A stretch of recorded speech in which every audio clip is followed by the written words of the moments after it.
Hi, I'm Stellian, founder and chief storyteller at Neo, and I'm using the ULTRAHUMAN Ring to test my symptoms when it comes to the Ascension, the global shift in consciousness that we're all experiencing individually and collectively. So, this is the ring. I've worn it for the first time last night, so I had a proper full night of sleep wearing it, and the data is actually amazing. I'm going to tell you what I noticed when it came to the first sleep that I had with the ULTRAHUMAN Ring. So I did a total of 10 hours and 30 minutes, which is not necessarily the full time. It's more to do with the full time that I actually spent in bed.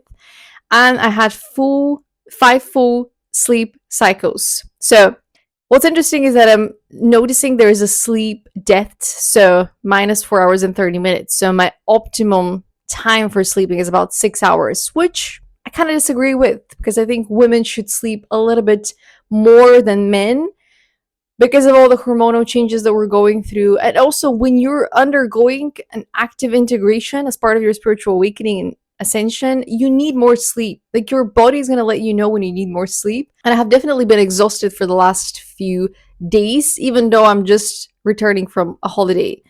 It was an active holiday. There was a lot of sports, there was a lot of swimming and tennis and walking, so it wasn't necessarily just lying on my back under the sun, even though if you're just sunbathing, that allows you to integrate certain information because of this sun activation. So I spent 5 minutes today just looking at the sun. Either way, you need to rest. And in the summertime, when the temperatures are extremely high, you need to rest even more. So 6 hours and 30 minutes of sleep, even though that's projected to be the recommended sleep time, I think it should be a little bit more for women. About 8 hours. What's interesting is that my temperature went up as I started my sleeping cycles. So there was a little bit of a drop as I was falling asleep. And then as soon as I was asleep, my temperature was consistently above 36 degrees. Of course, this has to do something with the temperature in my room, when there is air conditioning or not. This is summertime, so the room and the environment and the season has a role to play in. But I would say here, after a quick Google search, that if your body is consistently high when you're sleeping, even though you might experience the opposite, a temperature drop, it might be because your body is working overtime to repair cells and other processes that might have been blocked, interrupted, and so on. So I take this as a sign that my body is working overtime, and it's working overtime when I'm sleeping, which is contributing to me being exhausted, feeling exhausted. The next fascinating thing to me was measuring my lowest heart rate, and that it was measured to be the lowest about 8 a.m. in the morning, which is around the same time my heart rate went really high just after 8 o'clock. It might have been my alarm, but it's interesting that this is when I reached the greatest rest, I suppose. This is when I reached my ability to finally rest after a long night of my body working overtime, or whatever is happening. It prevented me from having that deep sleep, and I actually reached the deep sleep 8 in the morning, which is usually why I don't want to get up as soon as I hear the alarm, because my body actually picks up on the signs. This is when you're going to get the deep rest that you need. So that's interesting. I think my body intuitively picks up that, but I saw it now in terms of this is the lowest my heart rate's been, and it's 8 in the morning, and it shouldn't be. In theory, my lowest heart rate should be in the middle of the night when I'm sleeping, but because I'm not able to get to that deep sleep throughout the night, it's actually in the morning. And you might have experienced that when you're sleeping for many hours, in my case 10 hours, and you actually get to that place of deep sleep, deep rest at the very end of your sleep in the morning. So you don't want to leave the bed because your body intuitively picks up, now we're going to rest. Although I did have dreams in the morning, which wasn't necessarily what I intended for me remaining in bed, but it is what it is. And here are my sleep cycles.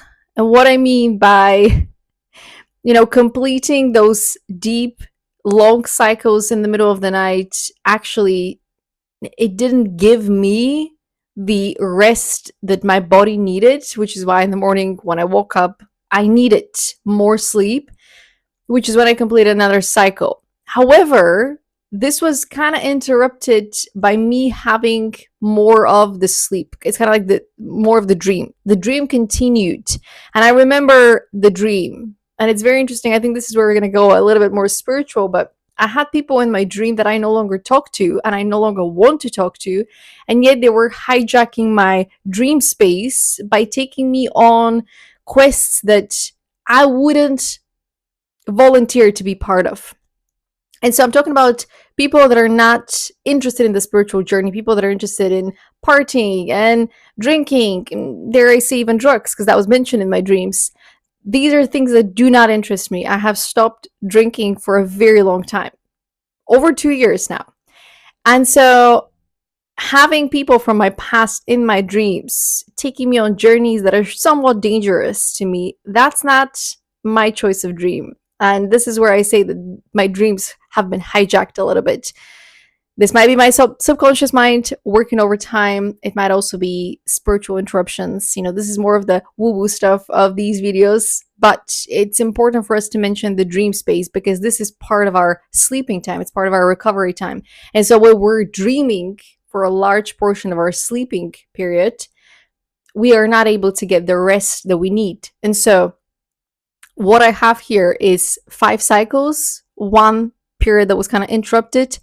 But if we look at the overall presentation of my sleep, I actually had about 10 hours and 30 minutes of sleep duration or time spent in bed, but less than 2 hours of actually deep rest, deep sleep.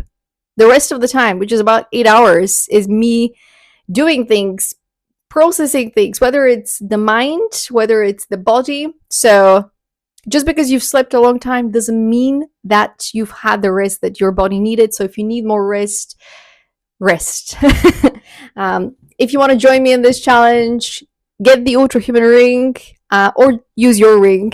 There's a discount code. I'm excited to see where the data takes me on my spiritual ascension journey. Thank you for watching, and don't forget to subscribe. Okay, I stand corrected. It wasn't 10 hours. It was more than 11 hours in bed, which includes a little bit of bed rotting, watching some TikTok.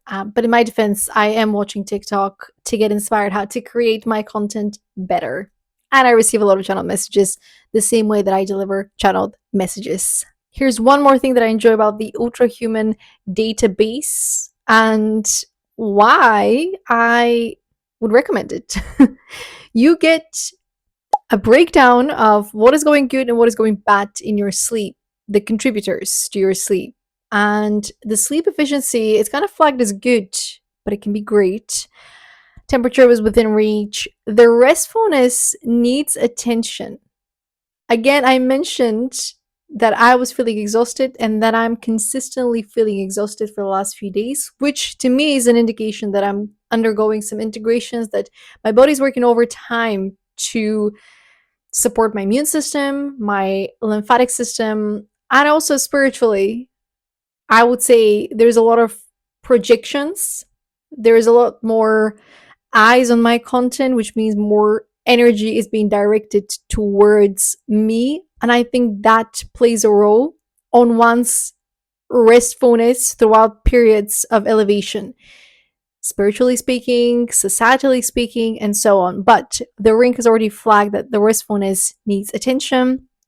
And the HR drop, which is the heart rate drop, which is essentially the hour before you go to sleep, that needs attention. And I pretty much didn't need a ring to tell me that, because I know that I've not been doing a great job winding down.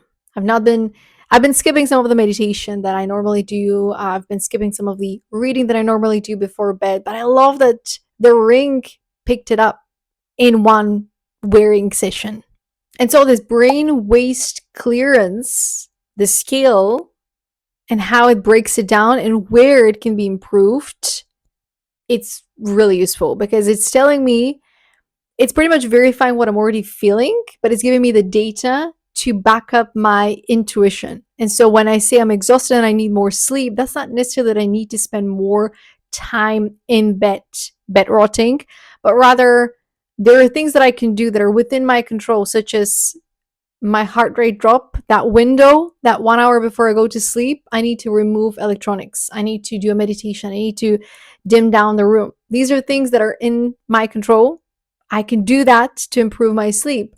But what happens once I sleep?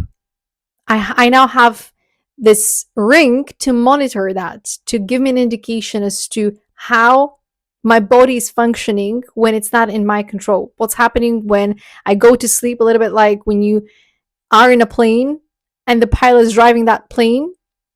That's not in your control. I mean, you can do things while you're on the plane, but you're not in control of driving the plane. So it's a little bit like that. I'm already onboarded onto the journey, and now the plane that is my body, the vessel, it's taking me somewhere.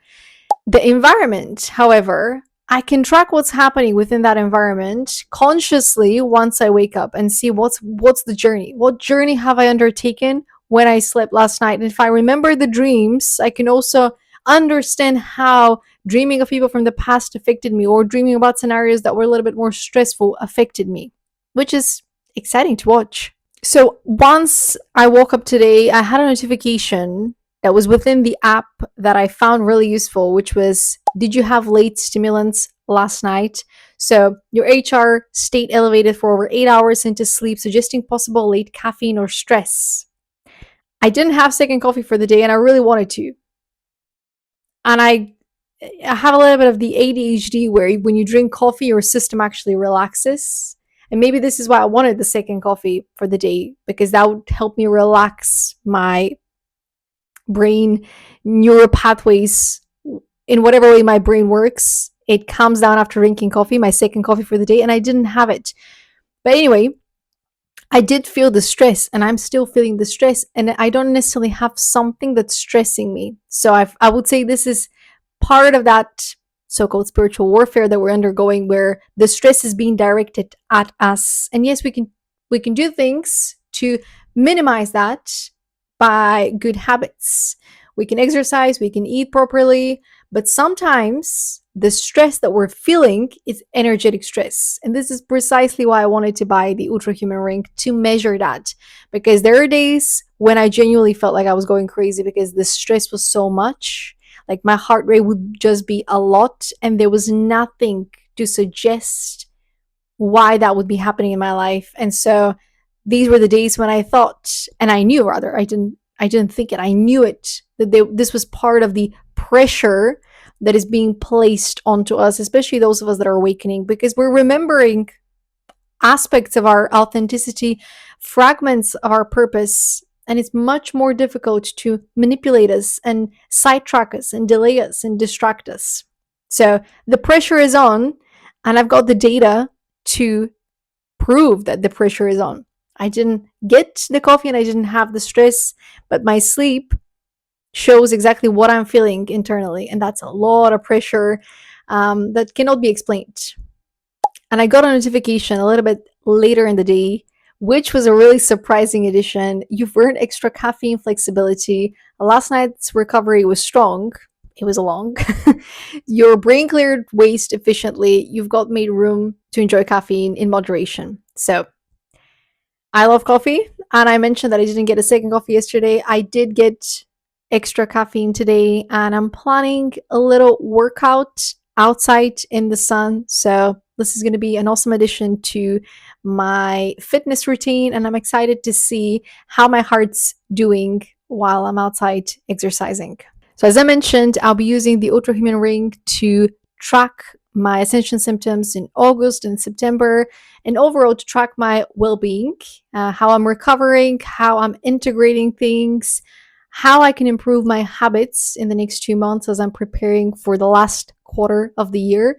If you want to join me, there is a discount link. I'm going to leave it in the comments below, and make sure that you honor your rest time as much as you honor your active time, because I know that this has been one of the areas that I've neglected in my life, as I've been a very high performer most of my life, and I've definitely gone out of my way to perfect my skills, to master my abilities, but also maybe to prove my worth to society a little bit more than I should have.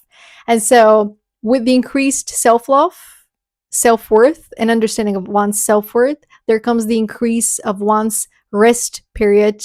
And I think getting a companion like the ULTRAHUMAN Ring is a great addition to your lifestyle. Let's see how it goes. And if you haven't subscribed to Neo, go and subscribe now. Share this video with friends, share the channel with friends. Let's support one another as we're ascending and changing at the level of our consciousness daily.